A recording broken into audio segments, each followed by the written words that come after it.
Hola, què tal? Com estàs? Et porto 10 preguntes d'examen, 10 preguntes que surten en els exàmens de la DGT. Així que estigues preparat, estigues preparada per resoldre i per aprendre allò que encara no sabies. Anem amb la primera de les 10 preguntes. Estàs preparat, sí o no? Vinga, ànims, anem. Els medicaments que no necessiten recepta mèdica poden tenir efectes secundaris a l'hora de conduir? A. Sí. B. No, tret que es barregin amb l'alcohol. I C. No, perquè estan considerats inofensius. Tu què em diries? Que és necessari que hi hagi recepta perquè afectin a la conducció? O potser que tu vas a comprar un medicament sense recepta, te'l venen i pot influir en la conducció? Efectivament, no fa falta que sigui amb recepta perquè afecti a la conducció. Un medicament pot tenir efectes secundaris encara que no sigui amb recepta. D'acord? Així que la resposta correcta és la A. Sí. Els conductors de motocicletes estan obligats a auxiliar o sol·licitar auxili per atendre a les víctimes en un accident de circulació? A. No. Únicament tenen l'obligació els conductors de turismes. B. Sí. I a més estan obligats a col·laborar per demanar auxili i senyalitzar l'accident. I C. No. Si no tenen cap coneixement de primers auxilis. Això és de primer de seguretat viària, és primer de quan hi ha un accident. Sí, dona igual que vagis amb bicicleta, amb una moto, amb un camió, amb un tanc de guerra, d'acord? Has d'auxiliar a les víctimes, encara que vagis amb la moto. La resposta correcta és la B, sí. I, a més, estan obligats a col·laborar per demanar auxili i senyalitzar l'accident. En un turisme és obligatori portar les eines indispensables per al canvi de què? Jo he de portar eines per canviar què al meu cotxe? A. Maneguets, corretges i bugies. B. Rodes i llums. I C. Rodes únicament. Quan parlem de què és obligatori portar el cotxe, en diuen que és obligatori la roda de recanvi, veritat que sí? Sí, inclús els llums que es puguin canviar. Però els maneguets, les corretges i les bugies, nosaltres no som mecànics, d'acord? Però pensem en una cosa. Quan diu rodes de recanvi o la roda de recanvi o la roda d'ús temporal, també afegeix lo de i les eines necessàries o indispensables per poder fer el canvi de roda. D'acord? Així que, encara que sigui o sembli una trampa lo de la C, que porta una paraula que és «oh, cuidado!» quan porta una resposta. La paraula únicament has de tenir molt de compte. Doncs en aquest cas és únicament les rodes que quan portem roda de recanvi o roda d'ús temporal estem obligats a portar eines per poder-la canviar. Per això la correcta és la C. Per a saber quan s'ha de passar la primera inspecció tècnica periòdica d'un vehicle, què s'ha de consultar? A. La data en el que es va comprar el vehicle. B. La data de la primera matriculació que consta en el permís de circulació. O C. La targeta d'inspecció tècnica de fàbrica. Has de saber que l'antiguitat d'un vehicle es medeix pel dia en què es va matricular, no pel dia en què tu el vas comprar. D'acord? Llavors, si busquem la data per passar la primera ITV, que és els 4 anys d'haver-ho matriculat, no comprat, entenem que llavors hem de mirar la data de matriculació, no la data de compra, d'acord? Ni la data de la targeta d'inspecció tècnica de fàbrica, no. Perquè pot venir la targeta d'inspecció tècnica de fàbrica d'un cotxe de fa 5 anys, jo me'l compro avui, d'acord? I no he de passar l'ITV.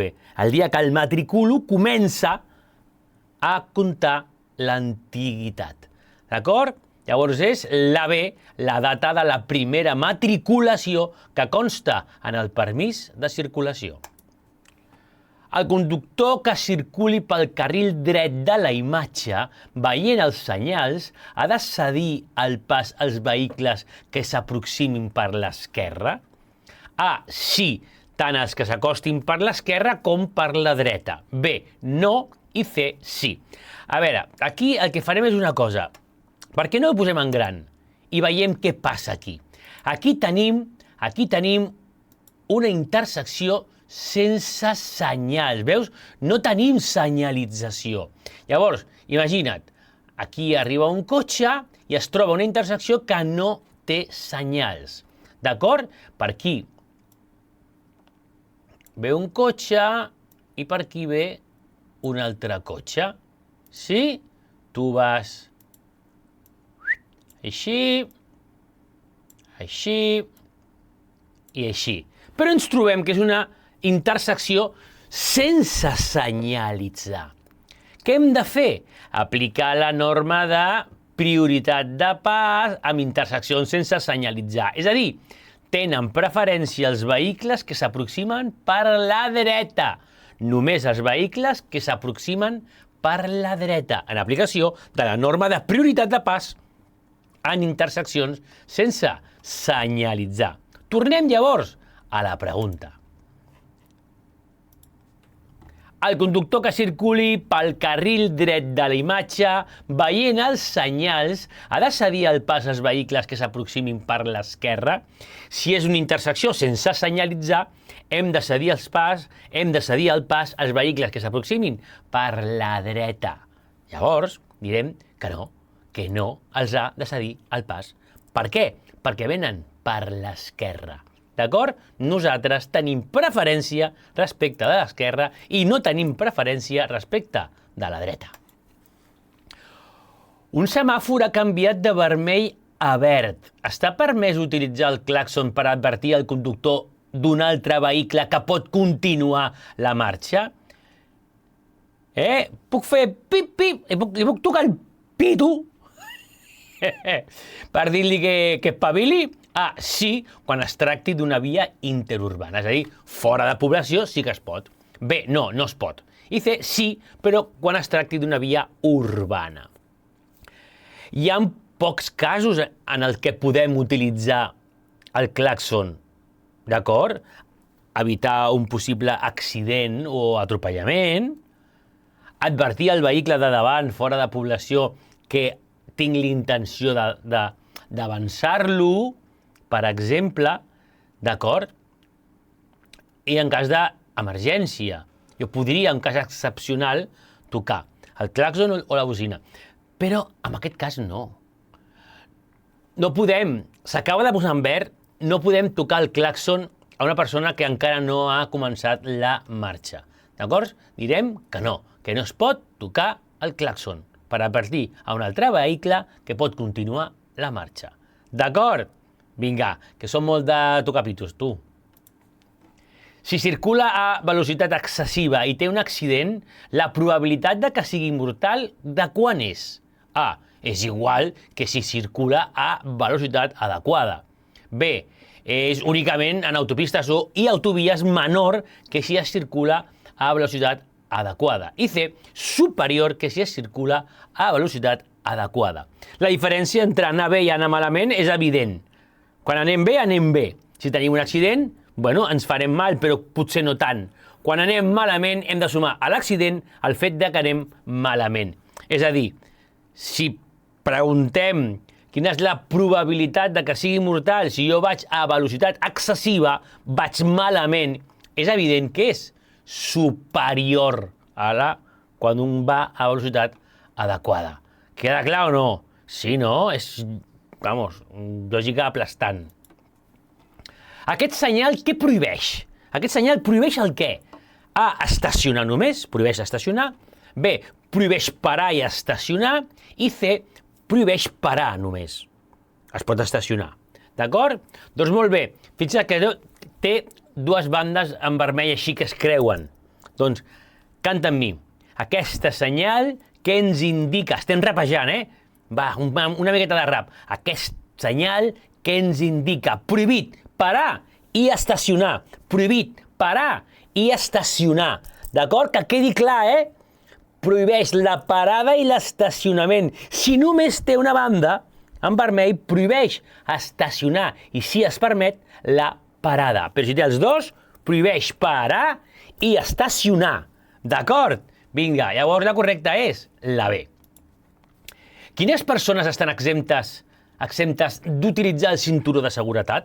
Ojo, que aquesta és perillosa, Cuidado, que aquesta té nassos, A veure, quines persones estan exemptes d'utilitzar el cinturó de seguretat? A, els conductors de taxis en vies interurbanes. B, els conductors que fan marxa enrere. O C, els conductors i passatgers de vehicles en servei d'urgència. Cuidado, perquè totes tres em sonen. Comencem per la primera. Els conductors de taxis en vies interurbanes. És que em sona que els conductors de taxis estan exempts de portar el cinturó. Sí, però dintre de poblat, en vies urbanes. I aquí em diu, en vies interurbanes. La A no pot ser. I diu la C, els conductors i passatgers de vehicles en servei d'urgència. Em sona bastant. I la B, els conductors que fan marxa enrere. Em sona bastant. Sí, és veritat, els conductors que fan marxa enrere es poden treure el cinturó. Dona igual que sigui dintre o fora de població. I C, els conductors i passatgers de vehicles en servei d'urgència també. Com pot ser que siguin dos respostes bones? Perquè la C passa com la A, que són els conductors i passatgers de vehicles en servei d'urgència en vies urbanes. En aquest cas, llavors, la correcta és els conductors que fan marxa enrere, perquè dona igual que estiguin dintre o fora de població. Ei, aquesta era difícil, Et fa volar el cervell. En una via de poblat de sentit únic està permès estacionar a on? Anem per una via d'un sol sentit, a on podem estacionar? A, únicament al costat dret del sentit de la marxa, només a la dreta.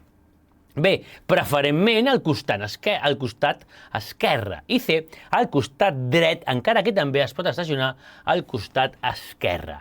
Si estem fora de població, només a la dreta. I em dona igual que sigui de doble o d'un sol sentit. D'acord? Però dintre de població succeeix el següent. Si és una via de doble sentit, cotxes venen, cotxes van, només a la dreta. Però com aquest cas és una via d'un sol sentit, indistintament a la dreta o, si et va bé, a l'esquerra.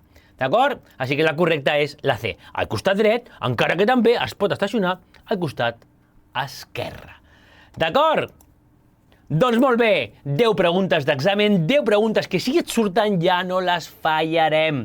Ens veiem en el proper test, espero que et vagin molt bé aquests testos en català. Espero que et solucioni moltes coses, perquè una explicació d'una pregunta de test, si la justifiquem, l'aprenem. D'acord? Ens veiem en el proper test.